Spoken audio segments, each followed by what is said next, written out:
semua aktivitas kita kepada Allah Subhanahu wa taala. Artinya kita selalu dianjurkan apa yang kita lakukan tujuannya ke Allah begitu. Iya. Tujuan ke Allah.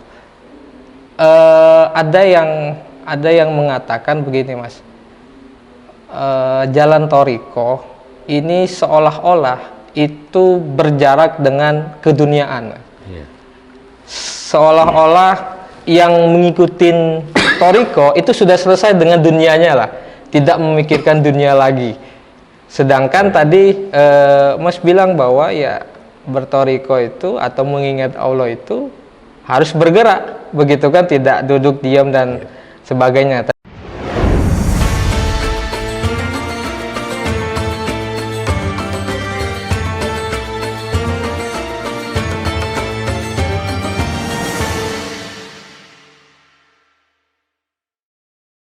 Jadi Mas, apakah memang benar thariqah ini jauh dari keduniaan begitu, Mas? Ya, itu yang paham yang kurang pas ya, cara menyampaikannya. Jadi orang hidup di dunia pasti butuh dunia, kan gitu.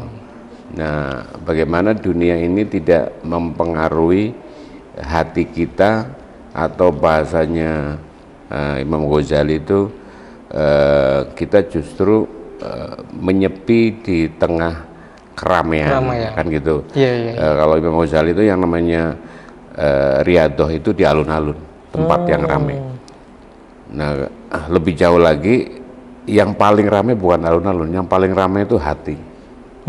Di hati kita ada harta, ada wanita, ada tahta, ada macam-macam itu. Hawa nafsu kan ada di hati.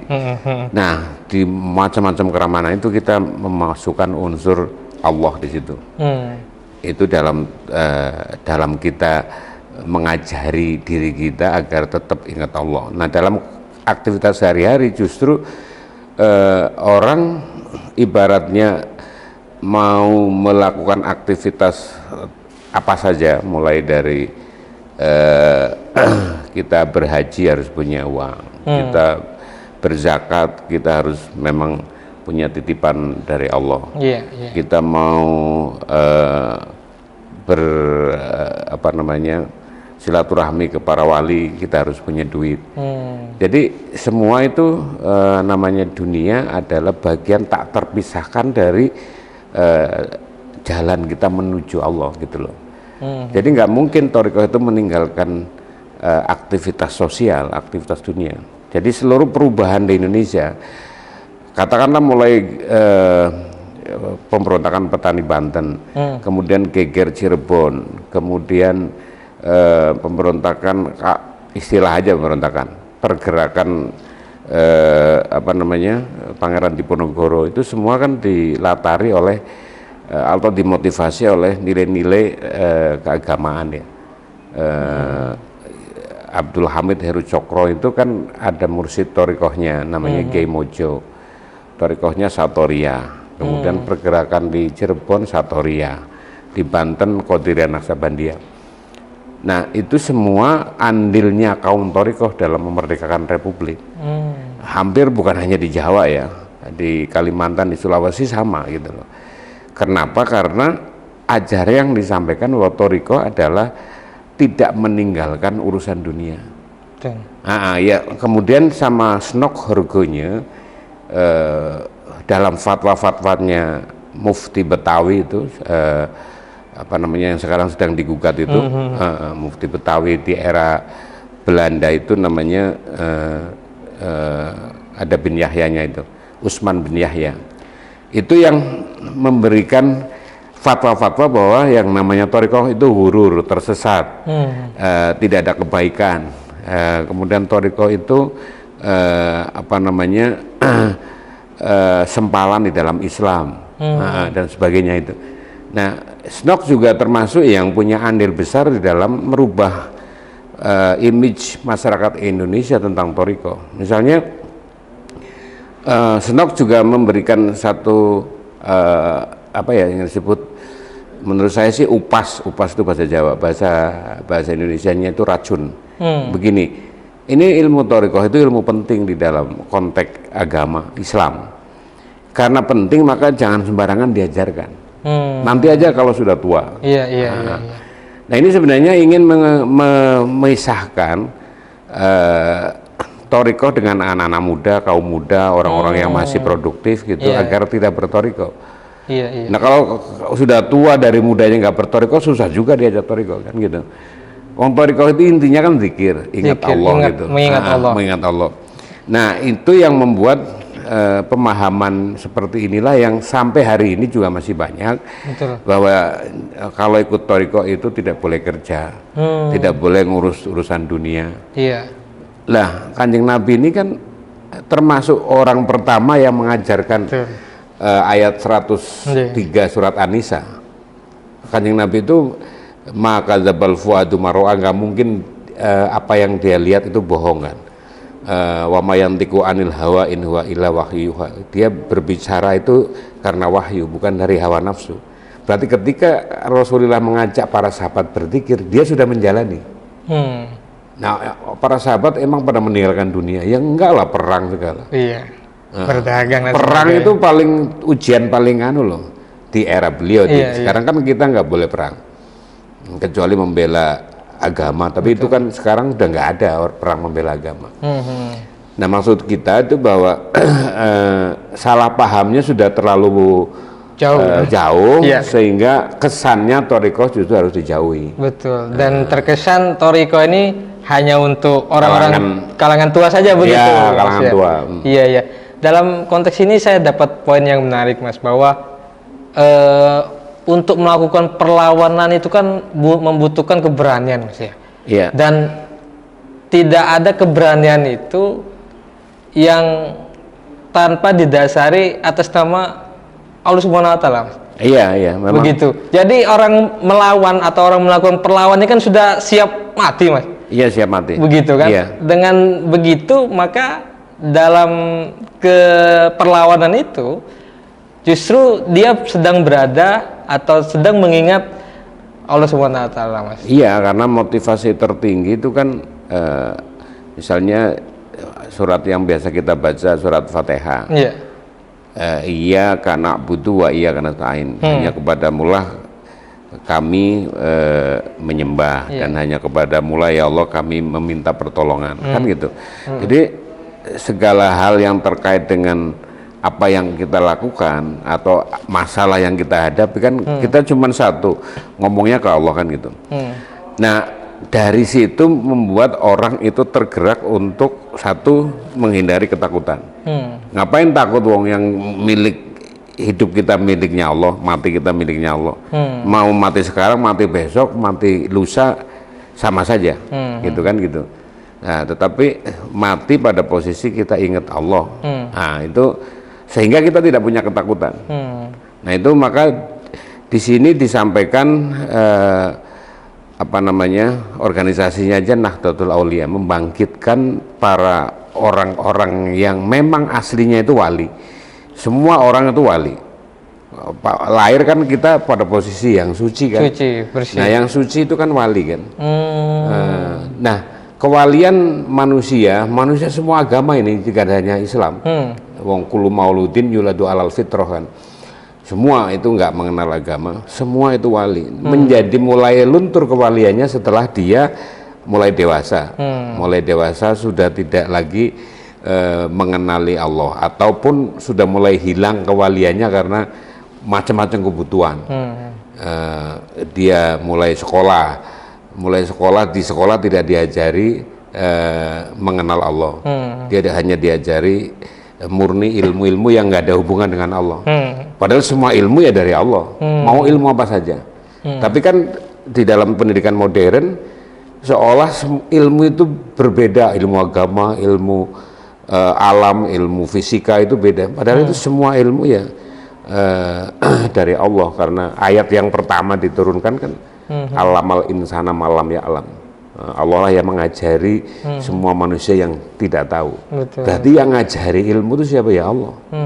Syariatnya lewat guru, lewat kiai, lewat mursyid. Syariatnya itu ilmu dari Allah. Dan ilmu itu ya ilmu, tidak ada beda antara ilmu apapun. Nah ini mulai dari sekolah sudah dipisahkan tuh, nggak ada hubungan antara ilmu dengan Allah. Sampai kita SD, SMP, SMA, kuliah, nah kewalian semakin hari semakin hilang. Nah kita bangkitkan kembali kewalian manusia melalui Thariqah. Nah makanya organisasi ini namanya Nahdlatul Aulia. Bukan kita mau jadi wali, tapi membangkitkan kembali kewalian yang... Sama dengan Nahdlatul Ulama, apa dulu Mbah Hasyim bermimpi bahwa semua umatnya itu jadi ulama, yang enggak lah. Tapi membangkitkan jiwa-jiwa keulamaan sebagai warasatul anbiya kan gitu. Iya. Nah itu yang perlu kita dobrak. Memang perlu keberanian ya. Nah kalau sudah orang bertauhid, ya nggak peduli. Orang mau kita dicaci ya, alhamdulillah, disanjung ya nggak turun derajat, dimaki-maki ya kita nggak sakit hati kan gitu, biasa saja. Karena tujuannya kita ke Allah gitu. Kita bekerja apapun, kita tidak peduli dengan penilaian orang, karena yang kita butuhkan adalah penilaiannya Allah gitu. Iya betul. Nah kalau sudah itu, maka sudah tidak lagi barier atau kendala apapun kita melakukan perubahan-perubahan pada skala masing-masing gitu. Misalnya orang mengkritik kepada pemerintah gitu, ya sejauh dia memang kritiknya argumentasinya benar, faktanya benar, kenapa takut gitu. Seperti anak-anak pergerakan, kenapa takut gitu. Asal yang disampaikan itu adalah berdasarkan fakta dan data. Seperti zaman kita ber-PMI kan begitu. Kalau di era rezim Soeharto ya kita nggak takut, karena dia cari Gus Dur, yang penting kamu jangan maki-maki presiden ya. Itu yang dilarang oleh Gus Dur dulu. Tapi kalau ngeritik rezim, ngeritik sistem yang dibikin oleh rezim, jangan ngeritik orang. Betul. Menarik. Mas tadi bilang bahwa ilmu pengetahuan begitu, itu kan dari Allah Subhanahu Wa Taala begitu, Mas. Tapi perkembangannya di era modern begitu, justru ilmu pengetahuan itu seakan-akan menjauhkan kita dari Allah. Iya betul. Salah satu semisal ya produk teknologi begitu. Teknologi ini kan berangkat dari ilmu pengetahuan begitu, yang cenderung membuat kehidupan manusia itu cenderung visual, materialistik begitu. Ini bagaimana Mas menjelaskan fenomena yang hari ini terjadi? Enggak ya, jadi memang misalnya ayat pertama ya, yang Allah kasih kepada Rasulnya Muhammad itu kan Iqra bismi rabbikal ladzi khalaqal insana min alaq, Iqra wa rabbukal akramul ladzi 'allama bil qalam 'allamal insana ma lam ya'lam. Nah, mengajari insan yang tidak tahu. Nah, dari situ sudah jelas bahwa ilmu itu kan satu. Mohon maaf. Ya, silakan. Ilmu datangnya dari Allah, dilewatkan malaikat Jibril melalui wahyu kepada Muhammad atau kepada para nabi-nabi sebelumnya. Nah, kemudian dari para nabi disampaikan kepada umatnya. Nah, itu pertama, poin pertama. Poin yang kedua, kita balik ke innalillahi, inna, sesungguhnya kita semua itu bisa kita semua manusia, bisa juga kita dalam diri kita ini. Dalam diri kita itu ada jasmani, kalau bahasa Qur'annya nas, ada rohani, bahasa di Qur'annya basar, ada nurani, bahasa di Qur'annya insan. Jadi nas, basar, insan itu miliknya Allah semua. Basar, nas misalnya jasmani, mata, telinga, hidung, mulut, tangan, kaki, badan, itu jasmani. Itu miliknya Allah, innalillahi. Kemudian rohani atau basar, akal, pikiran, roh, nyawa, sukma, nafsu, syahwat, itu juga miliknya Allah. Kemudian sifat-sifat manusia, ada amarah, mulhimah, mutmainah, rodiyah, mardiyah, sufiyah, atau kamilah, itu 7 itu juga miliknya Allah. Dan terakhir itu datul insan, intinya manusia, itu juga miliknya Allah. Nah, ketika manusia menuangkan akal pikiran, mampu meriset satu temuan baru yang kemudian jadi teknologi, jadi handphone, jadi macam-macam IT. Betul. Nah, itu kan sebenarnya yang bekerja adalah akalnya manusia. Nah, siapa akal itu milik siapa? Pemiliknya siapa? Iya. Jadi jasmani kita, rohani kita, nurani kita kan bukan milik kita, miliknya Allah. Berarti ketika akal pikiran dipakai, berarti yang make itu siapa? Ya Allah juga. Nah itulah. Jadi harus kita cari di mana titik temu ilmu itu miliknya Allah. Ya harus kita cari, kita punya akal harus nyari, makanya harus ngaji. Harus ada yang disebut pengajian ilmiah tentang tauhid. Bukan sekedar tauhid akidah, wujud, qidam, baqa, mukhalafatul hawadisi, wahdaniyah, qudrat, rudat, bukan itu. Tapi tauhid yang bisa menjadi pemandu dari kehidupan kita, aktivitas kita sehari-hari. Itu harus dibelejetin diri kita. Mulai dari jasmani, mata itu apa sih sebenarnya mata? Gitu. Mata itu misalnya terdiri dari kornea mata, bola mata, ada bulu matanya, ada saraf mata, ada darah. Oke, itu mata sempurna. Bisa ngelihat nggak? Bisa. Yang bisa ngelihat mata atau siapa? Kalau orang umum ya mata. Sekarang kenapa banyak mata sempurna nggak ngelihat? Dia unsurnya ada semua. Ada semua. Bola mata, kornea, indep, darah, saraf, tapi nggak bisa lihat. Berarti yang bikin mata bisa melihat bukan mata itu sendiri, tapi Allah. Iya. Jadi harus kita telusuri pelan-pelan gitu. Itu akan ketemu ilmu itu ya miliknya Allah. Jadi sudah nggak ada perbedaan lagi. Oh ini teknologi nih, ilmu pengetahuan ini nggak ada urusan dengan Allah. Nggak bisa. Dari mana dia datang? Nah itu yang kita perlu telusuri sampai ketemu bahwa ilmu itu datangnya dari Allah. Iya. Jadi malah sebenarnya mungkin anak-anak muda ini kan punya potensi, Mas. Artinya anak-anak muda ini kan yang memiliki kedalaman ilmu atau keingintahuan yang tinggi, sehingga mungkin ya di rumah-rumah jarang diajarkan atau bagaimana ya kita nggak tahu ya. Tapi potensi itu sebenarnya ada begitu, Mas ya. Iya, memang orang tuanya mempunyai peran besar ya. Betul.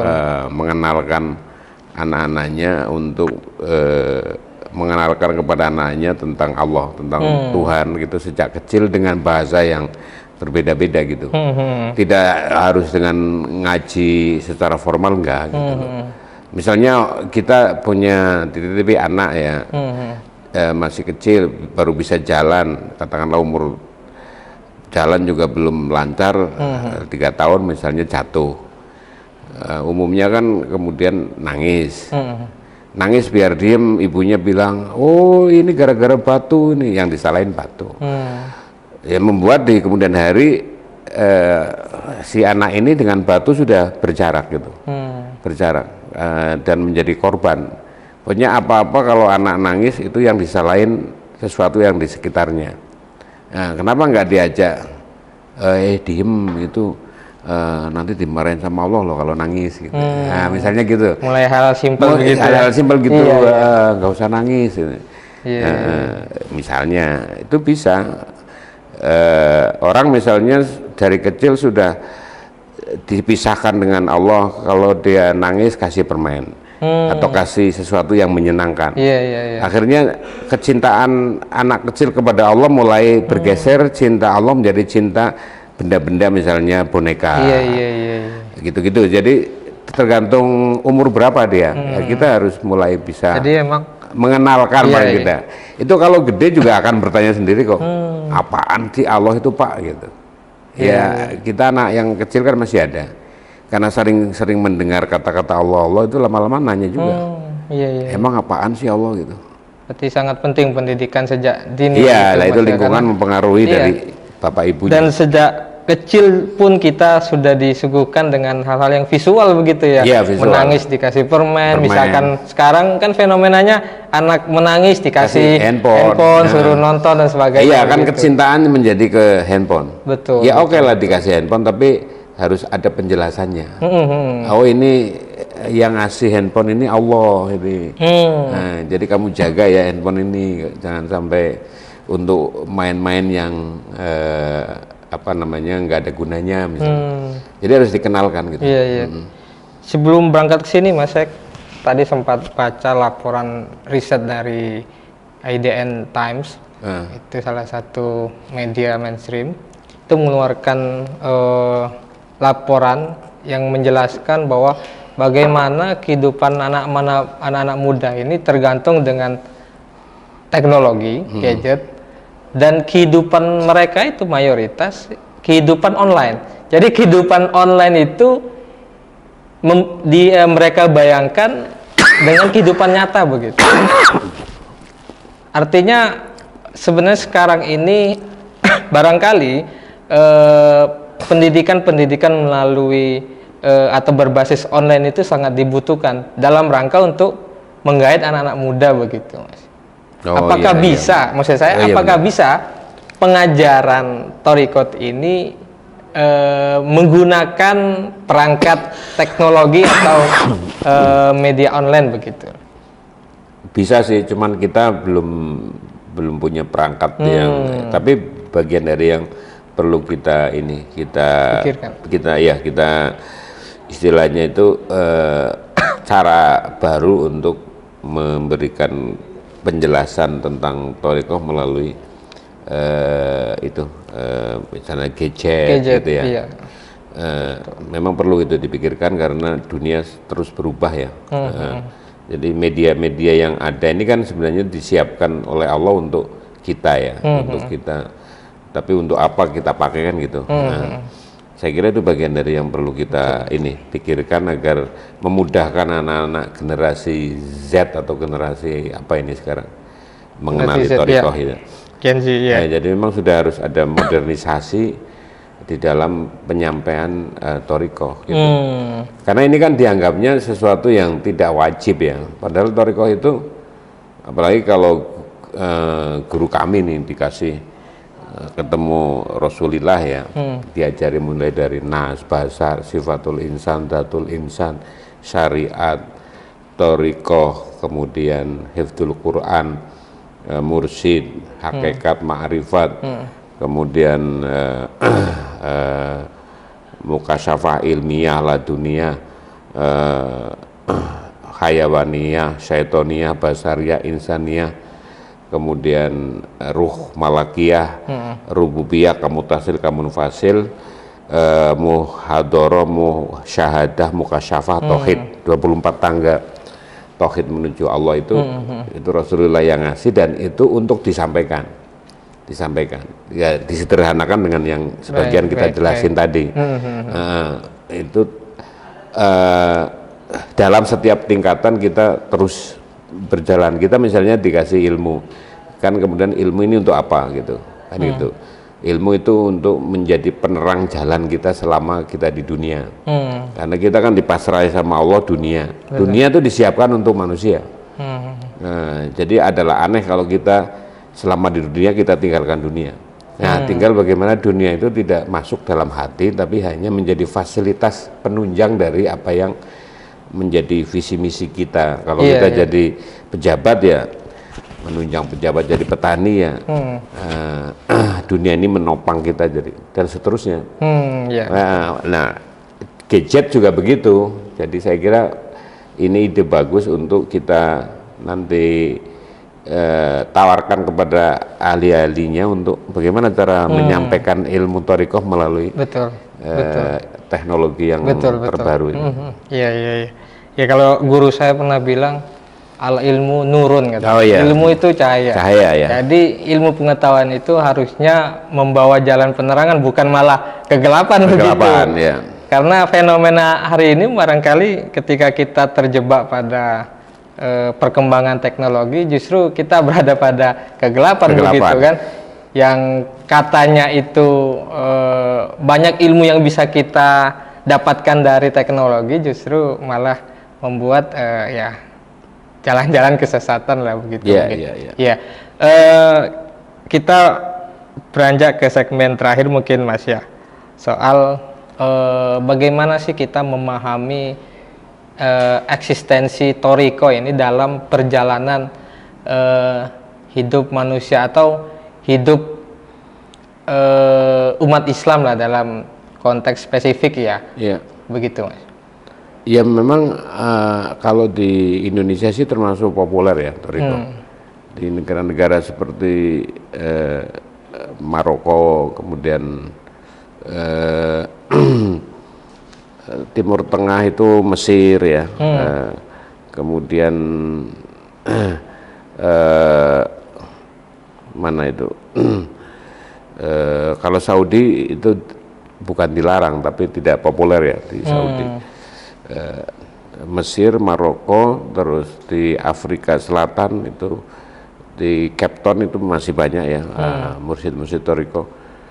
Nah, di banyak belahan dunia Toriko ini bagian yang penting dalam ini membangun peradaban gitu. Karena orang itu tidak apa istilahnya, tidak menahan diri untuk berlebih-lebihan dalam hal apa saja, karena didasari oleh ajaran-ajaran Toriko gitu. Tapi orang juga bekerja keras untuk dinilai oleh Allah sebagai orang yang bertakwa, sehingga dia tidak lagi peduli pada titik dia berjuang kepada penilaian orang. Itu yang paling penting. Nah sekarang kan problem utama orang hidup itu kan selalu kepengen sanjungan, kepengen di alam, kepengen dapat privilege gitu loh. Nah kalau orang Toriko kan enggak, kita bekerja sesuai bidangnya sampai tuntas dan hanya berharap kepada Allah. Nah sehingga dalam peradaban manusia, kalau dia itu masih pakai pendekatan syariat, selamanya akan konflik. Oke. Itu yang paling penting dari Torikoh itu menciptakan kedamaian. Orang menjadi berebut kekuasaan, ya di organisasi manapun lah, itu kan sedikit banyak perebutan kekuasaan. Betul. Kalau di Torikoh mau apa yang mau direbut? Karena kita sudah punya tanggung jawab masing-masing, yaitu hanya mengabdi kepada Allah. Orang lain kaya kita nggak boleh iri. Nah, kita kaya kita harus berbagi, karena semua harta ini titipan. Dalam rezekinya Allah pasti ada bagian orang lain, kan gitu. Rezeki orang lain. Kita punya jabatan juga bukan untuk kekuasaan yang kita nikmati. Kalau di Torikoh kan akhduha bitarkiha. Boleh kamu ambil kekuasaan tapi meninggalkannya. Ambillah kekuasaan itu tapi kau tinggalkan kekuasaan itu. Ambillah kekuasaan itu tapi kau tinggalkan kenikmatan kekuasaan. Jadi penguasa ya biasa saja. Karena seluruh kenikmatan sudah ditinggalkan. Nah, kalau kita hanya berhenti di tingkat syariat, kesulitan kita membangun peradaban. Karena kita masih mengharap penilaian orang. Jadi hampir semua peradaban dibangun landasannya itu adalah orang-orang Toriko. Madinah dibangun ya karena semua dedikasinya ke Allah. Jadi itu kontribusi Toriko di situ. Karena Toriko urusannya batin ya. Nah, peradaban meskipun kelihatannya urusan dohir gitu loh, tapi landasan spiritualnya kan ada di batin gitu. Para pemimpin besar itu ya selalu orang-orang yang memegang teguh kepada tauhid dan Toriko. Gus Dur misalnya itu beat Toriko di depan makamnya Syekh Abdul Qadir. Iya, yang membeat itu Mursyid Toriko Qadiriyah Naksabandiyah, Kiai Son Haji Kebumen almarhum. Beliau dulu ngaji lama di sekitar Tebireng lah, di Rejoso atau di mana, di era Mbah Hasim. Nah itu adiknya beliau itu Gus Hasim Wahid ya, yang bercerita, beliau mendampingi soalnya. Itu ketika di baiat itu dia dilihatkan banyak sekali jubah putih itu di sekitar makam itu. Nah begitu baiatan selesai tiba-tiba hilang semua. Nah, tapi yang kita mau sampaikan bahwa Gus Dur menjadi seperti itu juga karena bertoriko. Kalau teman-teman ingat, gerakannya selalu begini. Oh.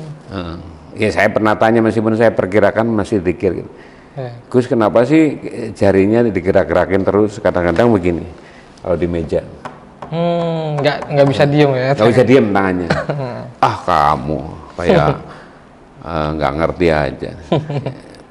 Ya mengingatkan hati untuk berzikir itu dengan apa aja, Mam. Okay, ada yang dengan tasbih, ada yang dengan gerakan tangan, ada yang macam-macam.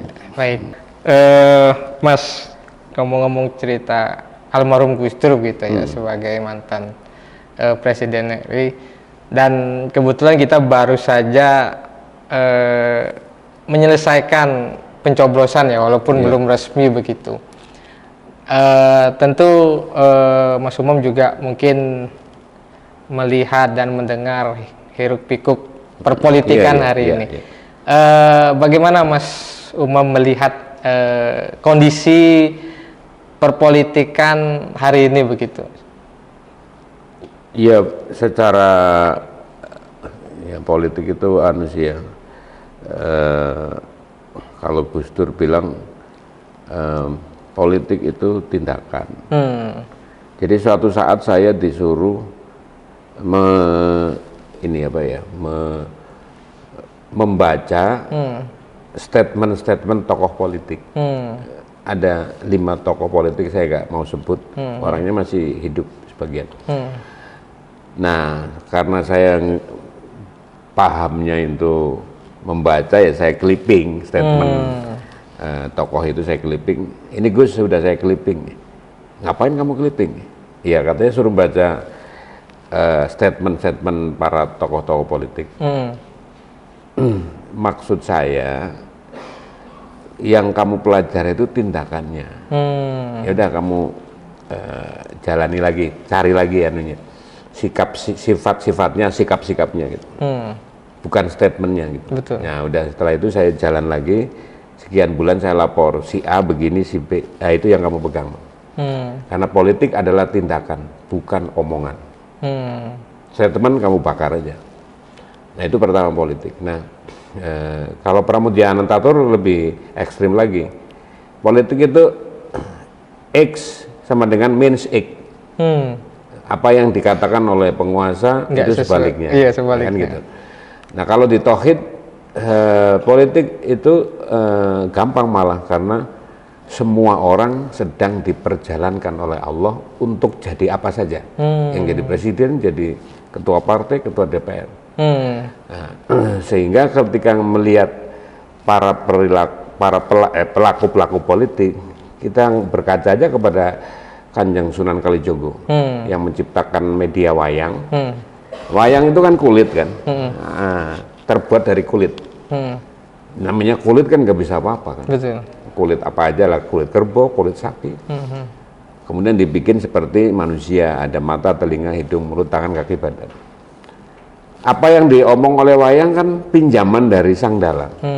Sang dalang bisa ngomong dengan beribu atau beratus-ratus wayang.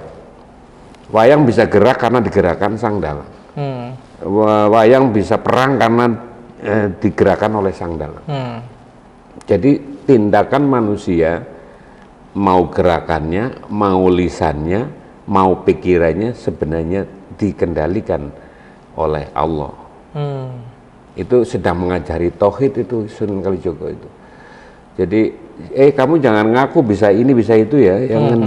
Kamu tuh seperti wayang di hadapan dalang.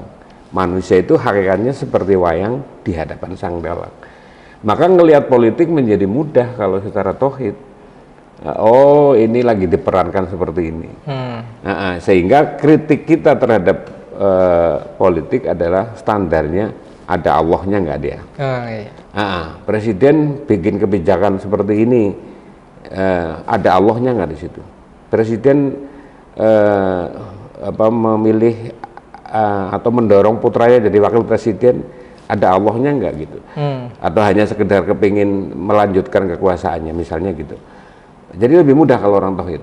Nah tapi kita juga nggak bisa marah kepada perilaku politik yang dianggap keluar dari etika, moral atau undang-undang dasar gitu. Kenapa? Dia sedang diperjalankan oleh Allah untuk melakukan itu. Nah, tinggal kita munajatnya ke Allah, saya suruh ngapain ya Allah gitu. Saya harus bagaimana gitu loh. Nah, jadi ketika kita ngeritik juga karena Allah, ketika bertindak karena Allah gitu. Nah, secara umum politik hari ini secara syariatnya kan tidak memenuhi cita-cita para pendiri republik lah. Cita-cita pendiri republik itu kan berdaulat dan merdeka. Dua itu, bukan hanya kemerdekaan. Kemerdekaan tanpa kedaulatan percuma juga. Nah, kita itu baru merdeka tapi tidak berdaulat. Nah, ketidakberdaulatan itulah yang membuat ya kita hari ini seperti ini gitu loh. Maka impian kita harus sama dengan impian para pendiri republik.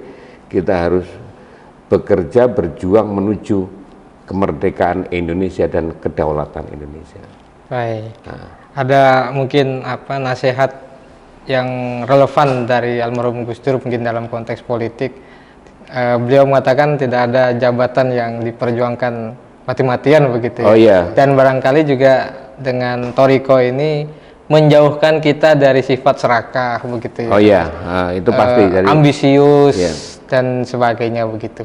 Iya, salah satu yang selain mendefinisikan politik tindakan itu adalah soal ini Gus Dur pernah ngajari saya, mungkin ke yang lain sama juga gitu.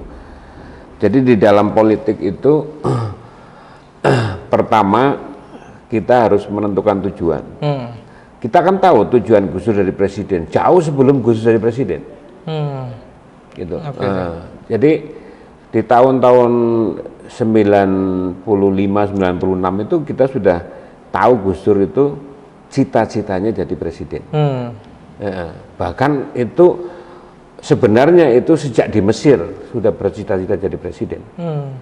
Itu yang paling penting. Jadi kalau kepada orang terbatas, terutama kalau kita sowan bersama Gus Iim, itu enak kita dengerin Gus Dur, jelas maunya gitu. Nah itu kalau di Thoriqo, di Tauhid kan jelas kita cita-citanya bagaimana ketemu Allah selamat. Nah, Gus Dur itu menentukan cita-cita sejak awal, cita-cita jadi presiden. Nah, teman-teman memang harus niru pada hal ini. Rumuskan dulu cita-cita sehingga kita jalannya jelas. Gitu loh. Soal cita-cita yang tercapai, soal tidak tercapai itu urusan Allah.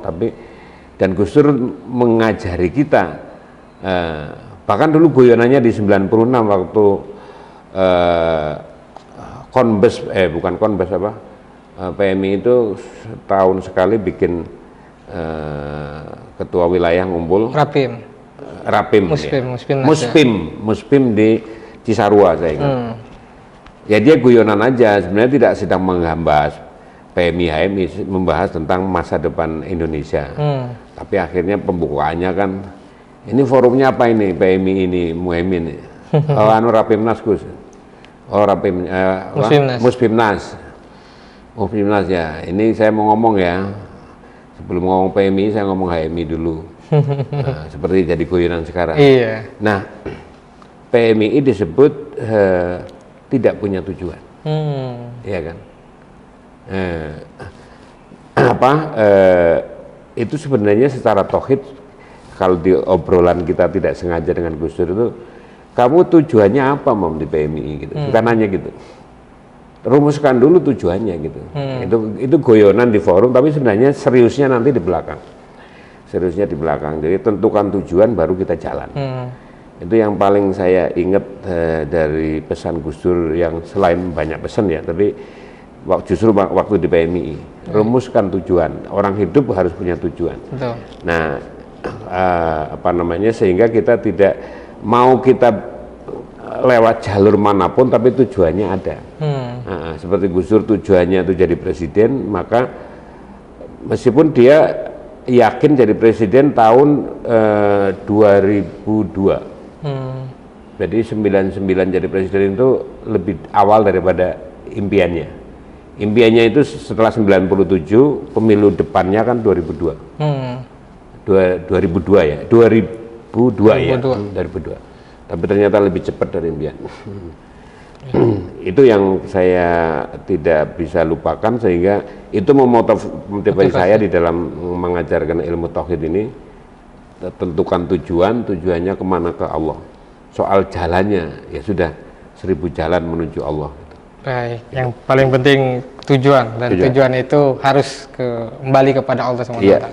Baik, terima kasih Mas Umam atas ilmunya, dan mudah-mudahan Mas Umam bisa kasih kesempatan lagi kita untuk ngobrol Thoriko dalam berbagai perspektif begitu. Ya, sama-sama, terima kasih. Terima kasih teman-teman, sampai berjumpa kembali.